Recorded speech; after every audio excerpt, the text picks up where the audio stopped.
ვუყურებთ, მაგრამ ვერ ვხედავთ. ვამჩნევთ, მაგრამ ვერ იდებით. ვპირდებით, მაგრამ გვავიწყდება. დროა შევიცვალოთ მენტალობა.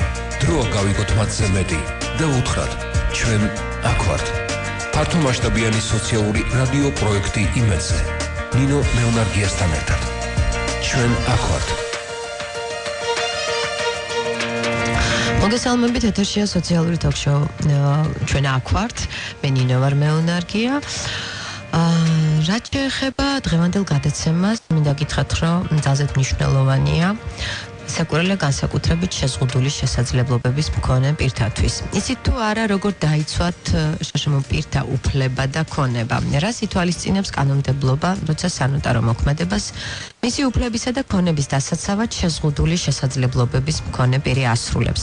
ამ თემაზე ისაუბრებს გადაცემის სტუმარი ნოტარიუსთა პალატის გამგეობის წევრი ნარგიზა ჯანხოთელი. ჩვენი საკონტაქტო ნომრებია 292 11 88 292 11 99.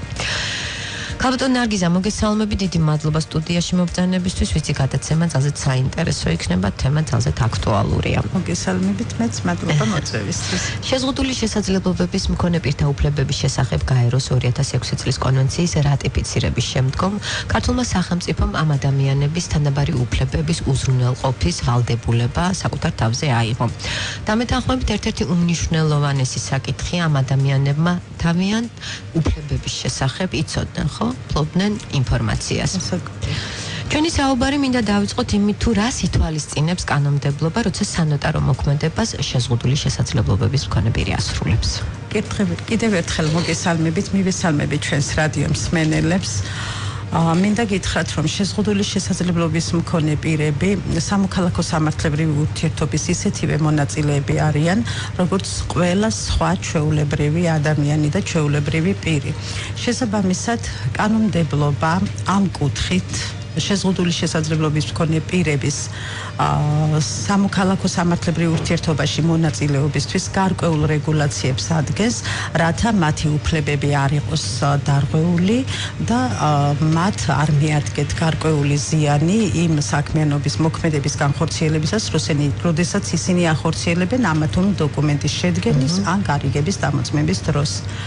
მოგეხსენებათ, რომ შეზღუდული შესაძლებლობის მქონე პირები იყოფა კატეგორიების მიხედვით და იმის მიხედვით, თუ რომელ კატეგორიას განეკუთვნება თითოეული მათგანი, სანოტარო მოქმედებაში მისი მონაწილეობა ბუნებრივია არის განსხვავებულად რეგულირებული.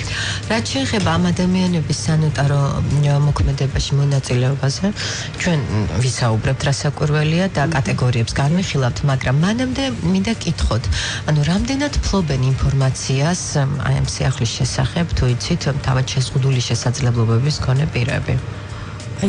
რომ გითხრათ, აი მაგალითად, ჩემს სანოტარო პრაქტიკაში გამომდინარე სტატისტიკური მონაცემებით თუ ვიმსჯელებთ, ვფიქრობ, რომ ისინი არ არიან ინფორმირებული იმის თაობაზე, თუ რა უფლებები გააჩნიათ მათ ამა თუ იმ სანოტარო მოქმედების შესრულების დროს და როგორ უნდა განახორციელონ და გამოხატონ თავიანთი ნება მათთვის სასურველ საკითხთან დაკავშირებით. და მიმაჩნია, რომ ეს გადაცემები, რომელსაც ახლა თქვენ ახორციელებთ, ამ კუთხით ხელს შეუწყობს ამ მხარვეზის აღმოფხრას და ისინი მეტად იქნებიან ინფორმირებული, როგორ უნდა მიმართონ ნოტარიუსს, რა უნდა გააკეთონ იმისათვის, რომ ნება გამოავლინოს და მათი უფლება იყოს დაცული და მათი გაეწიოთ სათანადო მომსახურება და სერვისი. დიახ, მსმენელია ხაზზე. მოგესალმებით. გისმენთ? გისმენთ? ალო. დიახ, გისმენთ, მოგესალმებით, კალბატონო ნინო. მივესალმებით თქვენს სტუმარს. დიახ, მოგესალმებით. შეზღუდული პიროვნება აფხაზეთის საომარი მოქმედებების შედეგად, ხო და აი უფლებებთან დაკავშირებით ბევრჯერ გაწუხებთ და თუ შეიძლება თქვენ სტუმართან ასეთი გარღვევა კი არა, პირდაპირ გადაწერილია პირადად ჩემი უფლებები, ვინაიდან სახელმწიფოს უკვე სექტემბრის დამთხოვ ქილის იმას პულს, ხო და ფიზიკურად რომ არ შემიძლია ამიტომ თორემ რომ შემეძლოს მაშინ რადგინდა ამათი თხოვნა და ამის მერე საერთოდ სამჯერ მას განცხადება ხელში მიგავია შეტანილი ხო და აფხაზეთის სამინისტრო კერძო სტოზარსუბარი ბრძანება ყველა ის უკაცრავად განხილულია ყველაფერი და ბრძანებას არიძლევა რომ ქირად დამერიცხოს და გამოუშვა ერთი კომისია შემამოწმონდა რა უნდა უხსნა ამას ახლა კუჩაში რომ გამასახლებენ და კუჩაში რომ დაუშვები ცერწლოვან შვილთან ერთად და უმუშევარ მეუღლესთან ერთად მაშინ პირდაპირ შევალდა იქ გავუშვები სუბართან თქვენი სახელი ბატონო ჩემო თქვენი სახელი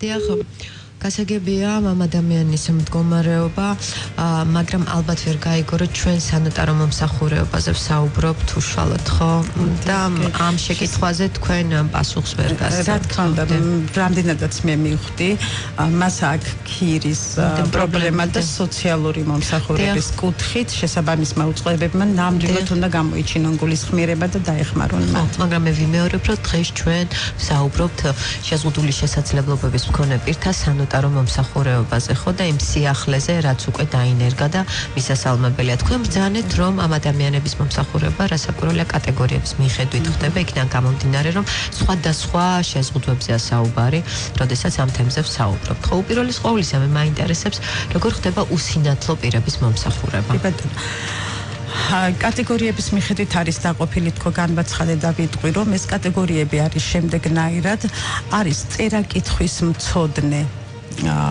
შეზღუდული შესაძლებლობის მქონე ადამიანები, აი მაგალითად არის შეზღუდული შესაძლებლობის მქონე ადამიანი, რომელიც არის წერა-კითხვის მცოდნე, მაგრამ არის სმენის არ მქონე, არის შეზღუდული შესაძლებლობის მქონე ადამიანი, რომელიც არის წერა-კითხვის მცოდნე, მაგრამ არის სმენის არ მქონე და მეტყველების არ მქონე, ან სმენისა და მეტყველების არ მქონე ორივე, ამ შემთხვევაში კანონის სხვა რეგულაციას ითვალისწინებს და არის კატეგორია კიდევ, როდესაც არის წერა-კითხვის ისე იგი არ მცოდნე, ამ შემთხვევაში მცოდნეები მქონდა საუბარი, წერა-კითხვის არ მცოდნე, იგივე სმენის არ მქონე, უსინათლო, მეტყველების არ მქონე და ამისთვის კანონის სხვა რეგულაციებს ახდენს. რაც შეეხება დავიწყოთ თქვენი შეკითხვის, რა თქმა უნდა, კი ბატონო, თუ სანოტარო მოქმედების მონაწილე არის წერა-კითხვის მცოდნე, სმენის არ მქონე.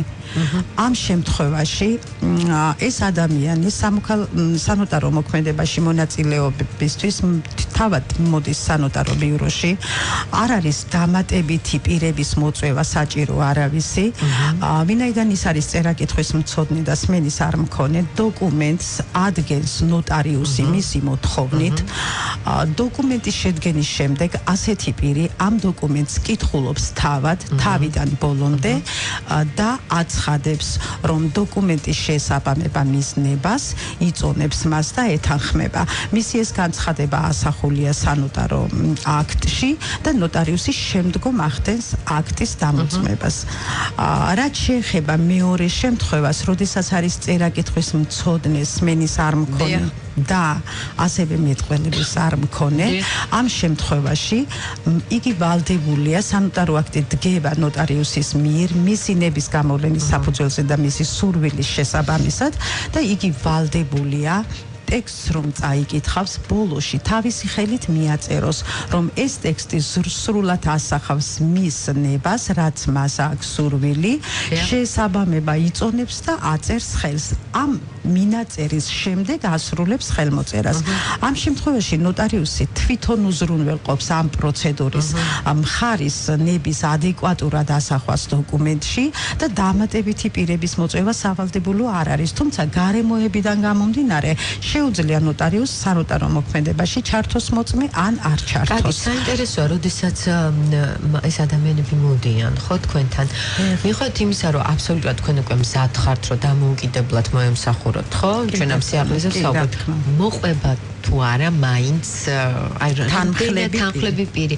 იცით რა, აი მაინტერესებს რამდენად დიდია ნდობის ფაქტორი, მაინც თავად ამ ადამიანების დამოკიდებულება როგორი ამ სიახლის მიმართ. აი გაგიმარტებთ, აი პრაქტიკაში ძალიან ხშირად აი ვერ გავიხსენებ მომენტს, რომ ასეთი პირი 1-2 შემთხვევის გარდა დამოუკიდებლად მოსულიყო სანოტარო ბიუროში. მას ყოველთვის ყავს თანხლები პირი. თუმცა თანხლები პირის მიუხედავად, აი ეს კატეგორია, რომელიც მე უკვე აღნიშნე, ეს კატეგორია თავად გიცხადებს რა უნდა.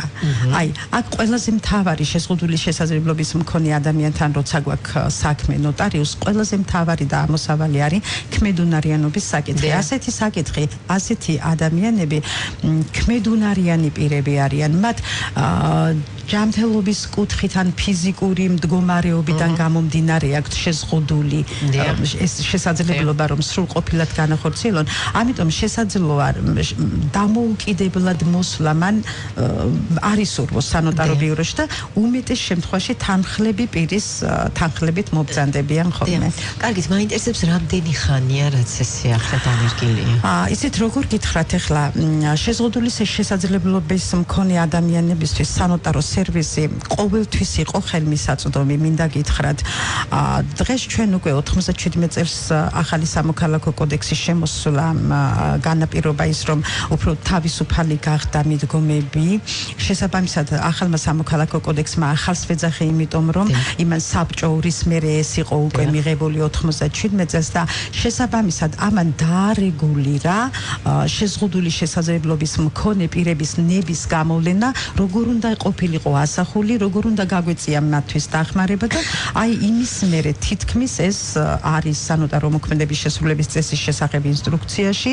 აი იყო მანამდეც რამდენად ჩემთვის ცნობილია, მაგრამ ბუნებრივია დღეს უკვე გარკვეული ცვლილებებით არის ეს განხორციელებული და მაქსიმალურად არის დაცული მათი ინტერესები და დარწმუნებული ვარ ყველა ნოტარიუსი დიდი სიამოვნებით მოემსახურება მათ. აი მე მაგალითად პირადად, როდესაც ასეთ ადამიანს ჩემს სანოტარო ბიუროში ვხედავ, აი მინდა რომ ძალიან დიდი ყურადღება გამოვიჩინო და რაც შეიძლება მაქსიმალურად დავეხმარო იმ კუთხით, რომ მისი ნების გამოვლენა რაც მას სურს ადეკვატურად იყოს ასახული იმ დოკუმენტში, რომელსაც ხელი ეწერება. იცით რა, არაერთხელ მქონია ურთიერთობა სანოტარო ბიუროსთან და მინდა გითხრათ, რომ არსად არასდროს შეზღუდული შესაძლებლობების მქონე პირი არ მინახავს.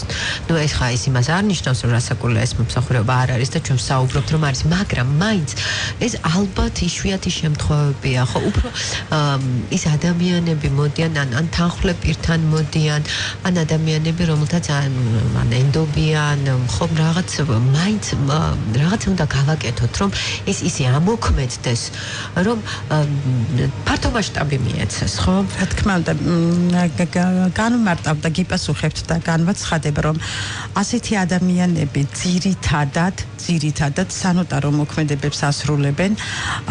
აი ჩვენი პირველი მსმენელი იყო, აი მინდობილობის გაცემა თუ უნდათ, აი დახმარება აქვთ ასაღები, პენსია აქვთ ასაღები, ასევე თუ რაიმე ირიცხება მათ სახელზე უძრავი ნივთი და თუ აქვთ სურვილი დაუშვათ განკარგონ ასეთი ნივთი და ასე შემდეგ. ძირითადად მოგმართავენ, მე პირადად ძირითადად მოგმართავენ მინდობილობებზე, ანდერძებზე. გასაგებია და ალბათ მოდიან დობით აღჭურვილი პირებიც, ხო? ყველა შემთხვევაში მოდის თანმხლებ პირთან ერთად, ხო? ან დედა ახლავს, ან მამა ახლავს, ან მეგობარი, ახლობელი, ნათესავი და თანმხლებ პირთან ერთად მოდის სანოტარო ბიუროში და თუმცა ძალიან კარგი იქნება, რომ ესენი არიან ქმედუნარიანი ადამიანები და მათი ინტეგრაცია უფრო მეტად რომ მოხდეს საზოგადოებაში, უნდა გაბედონ და არ უნდა გქონდეთ მათ რაიმე კომპლექსი იმის გამო, რომ აი შეზღუდული შესაძლებლობის მქონე რადგან არის, მას ვინმე არ მიიღებს ისე როგორც უნდა მიიღონ ჩვეულებრივი ადამიანი, დამოუკიდებლად უნდა ეცადონ განახორციელონ თავიანთი უფლებები. კარგით, ჩვენ ამ თემაზე საუბარს რეკლამის შემდეგ განვაგრძობთ, ასე რომ დაგველოდეთ. ფართომასშტაბიანი სოციალური რადიო პროექტი იმედზე. ნინო მეუნარგიასთან ერთად. ჩვენ აქ ვართ. მოგესალმებით, ეთერშია გადაცემა ჩვენ აქ ვართ, მე ნინო ვარ, მეუნარგია. იცით თუ არა როგორ დაიცვათ შეზღუდული შესაძლებლობების მქონე პირთა უფლება და ქონება? რას ითვალისწინებს კანონმდებლობა, როცა სანოტარო მოქმედებას მისი უფლებისა და ქონების დასაცავად შეზღუდული შესაძლებლობების მქონე პირი ასრულებს? გადაცემის სტუმარი ბრძანდება ნოტარიუსთა პალატის გამგეობის წევრი ნარგიზა ჯანხოთელი. ქალბატონო ნარგიზა, ისევ და ისევ დიდი მადლობა მოგწონებისთვის. მსმენელს შევახსენებ ჩვენ საკონტაქტო ნომრებს 292 11 88 292 11 99 დაგვირეკეთ გაგვიზიარეთ თქვენი მოსაზრება. ჩვენს პირველ გადაცემის პირველ ნაწილში გვისაუბრეთ სანოტარო მოქმედებაზე, როდესაც სანოტარო მომსახურებაზე, როდესაც მიდის შეზღუდული შესაძლებლობების მქონე პირი, ხომ? და სხვადასხვა კატეგორიებზე არიან სმენა დაქვეითებული ადამიანები, სმენის არ მქონე უსინათლო ადამიანებმა, რომლებმაც წერა-კითხვა არ იციან, მეტყველების არ მქონე, ანუ კატეგორიებად განვიხილეთ. საინტერესოა, როგორ ხდება სანოტარო მოქმედება, როცა სმენის არ მქონე, ან შეზღუდული მეტყველების მქონე პირმა არ იცის წერა-კითხვა. ჩვენ აი ამ საკითხზე შევჩერდით. კი ბატონო, ეს სმენის არ მქონე პირი, რომელმაც არ იცის წერა-კითხვა, სანოტარო მოქმედებაში მონაწილეობს იგი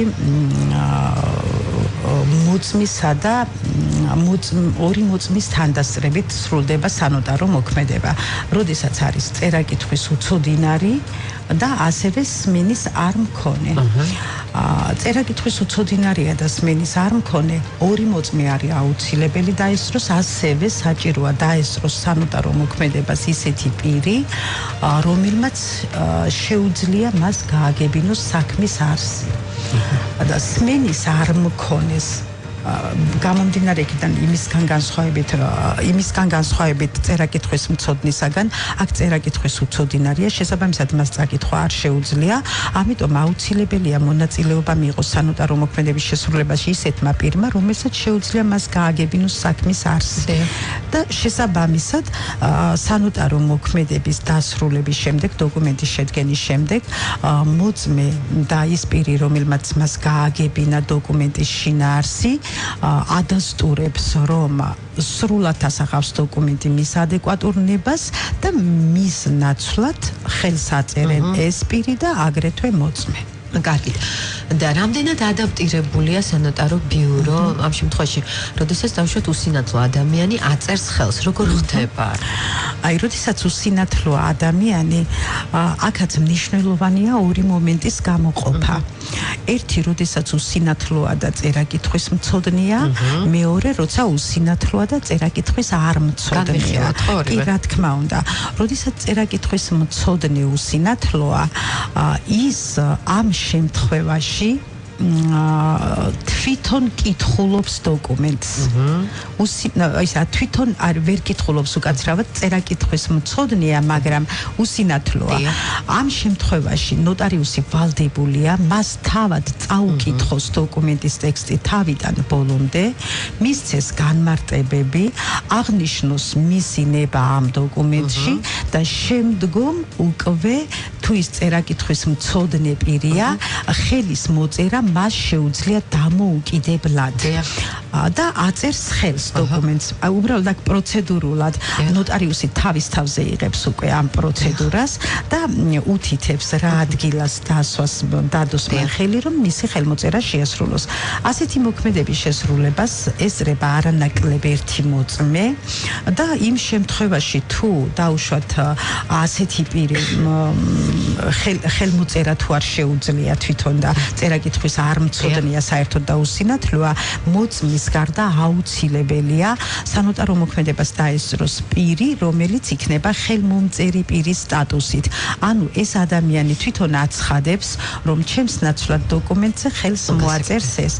მოწმე ესწრება ამ პროცედურას თავიდან ბოლომდე და ხელმომწერი ნების გამოვლენის ადეკვატურად ასახვის გამო ხელს აწერს დოკუმენტზე უკვე სანოტარო მოქმედების მონაწილე მხარის თხოვნით. დიახ, და რაც შეეხება ეტლით მოსარგებლეებს, მოდიან თუ არა თქვენთან ეტლით მოსარგებლე ადამიანები, ადაპტირებული არის თუ არა?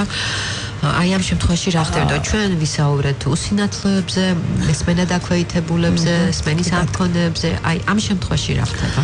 აი, როგორ გითხრათ, ახლა ეტლით მოსიარულე ადამიანები სანოტარო ბიუროში ჩემთან მაგალითად პრაქტიკაში არ მქონია, რომ ყოფილიყო, მაგრამ ეტლში მყოფ ადამიანებს პირიქით სახში გამიწევია მათთვის მომსახურება. კანონი სანოტარო ნოტარიატის შესახებ და სანოტარო მოქმედების შესრულების წესის შესახებ ინსტრუქცია ითვალისწინებს სანოტარო მოქმედების შესრულებას სანოტარო ბიუროს გარეთ იმ შემთხვევაში, თუ რაიმე მიზეზით სანოტარო მოქმედების მონაწილე მხარეს არ შეუძლია სანოტარო ბიუროში გამოცხადება და მისი თხოვნით და მისი ინტერესებიდან გამომდინარე სანოტარო მოქმედება სრულდება სანოტარო ბიუროს გარეთ. ეს არ არის ნოტარიუსის ვალდებულება, ეს არის მისი უფლებამოსილება, მაგრამ ამ უფლებამოსილებას, რა თქმა უნდა, შეზღუდული შესაძლებლობის მქონე ადამიანების მიმართ მე პირადად ძალიან ხშირად ვიყენებ და ეს არის მათთვის მორალური მხარდაჭერაც და გრძნობს ადამიანი იმას, რომ ის არ არის იმისგან იგნორირებული იმის გამო, რომ მას შეზღუდული აქვს შესაძლებლობა, მთავარი არის მისი ნების გამოვლენა იყოს ნამდვილი, ის იყოს ქმედუნარიანი და ასეთი ადამიანებისთვის სანოტარო მომსახურებას ნოტარიუსები უწევენ სანოტარო ბიუროს გარეთ ადგილზე მისვლით. ბუნებრივია პროცედურა იქაც არის დაცული მოწმის ინსტიტუტის შესახებ, ხელმომწერის ინსტიტუტის შესახებ და აქვე განმარტავ, რომ მოწმეც და ხელმომწერი პირი შეიძლება იყოს სანოტარო მოქმედების მონაწილის ნათესავი, მაგრამ მოწმე არ უნდა იყოს ნათესავი. მოწმე უნდა იყოს ნეიტრალური პირი, ის ესწრება ფაქტს, რაც დგება, არის თუ არა ადეკვატური გარდა იმისა, რომ ნოტარიუსზე დიდი მოწმე არ არსებობს იმ მომენტში, რადგან საჯარო სახელმწიფოებრივ უფლებამოსილებას ახორციელებს ნოტარიუსი, ამ მოწმეს ეკისრება პასუხისმგებლობა, თუ იქ რაღაცა ისე არ ხდება, როგორც გაწერილია ეს კანონში, მას შეუძლია არ მოაწეროს ხელი. შესაბამისად, მოწმის თანდასწრებით გამყარებულია დოკუმენტი, დაცულია ასეთი ადამიანის უფლება და შესაძლებელია ასეთ ადამიანებს გაეწიოთ ყოველგვარი მომსახურება, ასე ვთქვათ. და კიდევ მაინტერესებს, რაც შეეხება მენტალური შეფერხების მქონე ადამიანებს, ქონიათ თუ არა პრაქტიკაში დავშოთ მათთან ურთიერთობა? სამწუხაროდ არა. არ მქონია. ანუ ალბათ მე ვფიქრობ ამ შემთხვევაშიც უნდა იყოს მასთან ერთად ნობით აღჭურვილი პირი და მოწმე ალბათ იგივე ხო, რა თქმა უნდა, პროცედურულად იგივე ყველაზე მთავარი და ამოსავალი არის, რომ პირი იყოს ქმედუნარიანი, თორემ მას თავისი შეზღუდული შესაძლებლობა არანაირ პრობლემას არ უქმნის, არანაირი ნებისმიერი სანოტარო სერვისი შეუძლია მიიღოს, მთავარია ის იყოს ქმედუნარიანი. მაინტერესებს რა იგულისხმება ანდერძის დამოწმების შემთხვევაში განსხვავებულ პროცედურებში, განსხვავებულ რეგულაციებში. ანდერძი თქვენ მოგეხსენებათ, ეს არის ისეთი დოკუმენტი, ცალმხრივი გარიგება, ასე ვთქვათ, ცალმხრივი გარიგებების რიცხვს ეკუთვნის, ვინაიდან მხოლოდ მოანდერძის ნება გამოხატული ანდერძში და შესაბამისად ანდერძი, აი განსხვავებული რეგულაციები რატოა დადგენილი?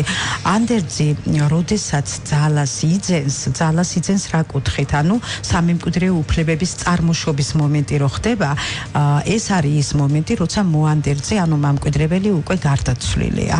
ანუ გარდაცვალების შემდეგ მოანდერძის უკვე ხდება იმ უფლებების რეალიზება, რაც საანდერძო განკარგულებაშია მოთხრობილი. აქედან გამომდინარე, ვინაიდან მოანდერძე იმ დროისთვის არ არის უკვე ცოცხალი, ანდერძის შედგენას, მის ფორმას კანონმდებელი აღმატებულ მოთხოვნებს უწესებს, რათა არ იყოს დარღვეული რაიმე პირობა მოანდერძესთან მიმართებაში.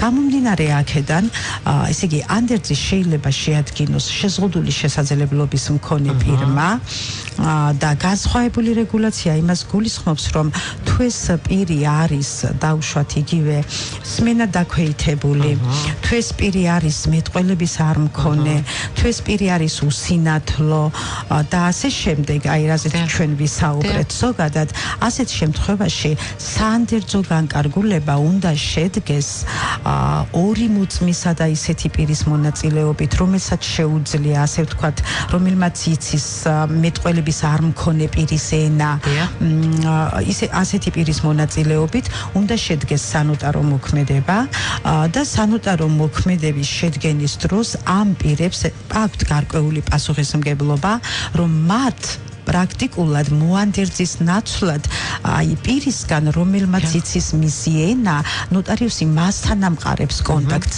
და შესაბამისად ის იღებს მთელ ვალდებულებას თავის თავზე იმაზე რომ ის რასაც ის გეუბნება და საანდერძო განკარგულებაში უნდა იყოს მითითებული სრულად შეესაბამება მოანდერძე პირის ნებას და ზმან რო ზუსტად ეს ნება გამოავლინა ამას ამბობს უკვე სპეციალისტი რომელსაც შეუძლია მასთან კომუნიკაციის ჩამყარება და ამ პროცედურას ესწრება ორი მოწმე და არის კიდე სხვა რეგულაცია, სადაც გარდა ამ სპეციალისტისა საჭირო არის სამი მოწმის თანდასწრება. აქ მოწმებთან მიმართებაში არის შეზღუდვა იმ კუთხით, რომ მოწმე უნდა იყოს ქმედუნარიანი, სრულწლოვანი, არ უნდა იყოს საანდერძო განკარგულებით დაინტერესებული. და აი ამას როგორ იგებთ? როდესაც ნოტარიუსთან მოდის ადამიანი და ის ამბობს, რომ მას უნდა საანდერძო განკარგულების შედგენა, ნოტარიუსი ვალდებულია მას მისცეს განმარტებები, ის მოდის ან თვითონ, ან თანხმლები პირებით. სანოტარო თვითონ ანდერძი რამდენიმე ფორმისაა. ანდერძი შეიძლება მოანდერძემ თავისი ხელით დაწეროს, თუ შეზღუდული შესაძლებლობის მქონეა, მაგრამ მას წერა შეუძლია, თავისი ხელით დაწეროს. და ამ შემთხვევაში თავისი ხელით დაწერის დროს ის ბუნებრივია ადეკვატურად ასახავს თავის ნებას ამ დოკუმენტში. ამას აკეთებს ნოტარიუსის თანდასწრებით და ნოტარიუსი ამოწმებს ამ ანდერძს. მაგრამ არის შემთხვევა, როცა თავისი ხელით არ წერენ ანდერძს, არის შეზღუდული შესაძლებლობის მქონე და აქ შესაძლებელია გამოყენებული იქნას საერთოდ მიღებული ტექნიკური საშუალებები. მაგრამ ეს დოკუმენტი როცა დგება პირს თუ ის სმენა დაქვეითებული არ არის, ნოტარიუსი უკითხავს. თუ წერა-კითხვის მცოდნეა, თავადაც კითხულობს ამ დოკუმენტს და მერე აწერს ხელს. მისი ხელმოწერის შემდეგ ხელს აწერენ მოწმეები. და იმ უკიდურეს შემთხვევაში, რომელზეც ჩვენ მქონდა უკვე საუბარი, რომ წერა-კითხვის უცოდინარი არის, სმენა დაქვეითებული არის, მეტყველების არ მქონეა, აქ უკვე სპეციალისტ ძალიან დიდი და გადამწყვეტი როლი აქვს. ის მოწმებით შეიძლება ბუნებრივია ვერ ამყარებდნენ კომუნიკაციას ასეთ ადამიანთან და ასეთ ადამიანთან მხოლოდ სპეციალისტი ამყარებს კომუნიკაციას, შესაბამისად სპეციალისტმა უნდა დაადასტუროს და ხელი უნდა მოაწეროს დოკუმენტზე, რომ ის რაც შედგა ნამდვილად არის ადეკვატური მოანდერძის ნების. კარგით, გალბატონ ნარგიზა, ეს ყველაფერი ხდება თბილისში. მაინტერესებს, მსგავსი პრაქტიკა არის თუ არა რეგიონში? გაქვთ თუ არა ინფორმაცია? რა თქმა უნდა, სანოტარო მოქმედების შესრულების წესი ერთიანია საქართველოს მთელ ტერიტორიაზე. საქართველოს რეგიონები, მინდა გითხრათ, რომ ძალიან ბევრი რეგიონი სანოტარო სერვისის გარეშე იყო და ასეთ ადამიანებსაც აკლდათ ეს სერვისი და მინდა გითხრათ, რომ იუსტიციის მინისტრის ინიციატივით ეს პრობლემები გადაიჭრა გარკვეული საკანონმდებლო ცვლილებების განხორციელების შედეგად და შესაბამისად დღეს უკვე რეგიონების საქართველოს უმრავლეს რეგიონში სანოტარო სერვისი ხელმისაწვდომია ყველა ადამიანისთვის, მათ შორის შეზღუდული შესაძლებლობის მქონე პირებისათვის. კარგით, გალბატონ ნარგიზა, დიდი მადლობა. გისურვებთ წარმატებებს. მსმენელს შევახსენებ, გადაცემის სტუმარი ბრძანდებოდა ნოტარიუსთა პალატის გამგეობის წევრი ნარგიზა ჯანხოთელი. დროებით მსმენელს ერთი კვირით ვემშვიდობებით. კარგად ბრძანდებოდეთ. უყურებთ, მაგრამ ვერ ხედავთ. ვამჩნევთ, მაგრამ ვერ იდებით. ვპირდებით, მაგრამ გვავიწყდება. დროა შევიცვალოთ მენტალობა. დროა გავიგოთ მათზე მეტი და უთხრათ, ჩვენ აქ ვართ. ფართომასშტაბიანი სოციალური რადიო პროექტი იმედზე. ნინო მეუნარგიასთან ერთად. ჩვენ აქ ვართ.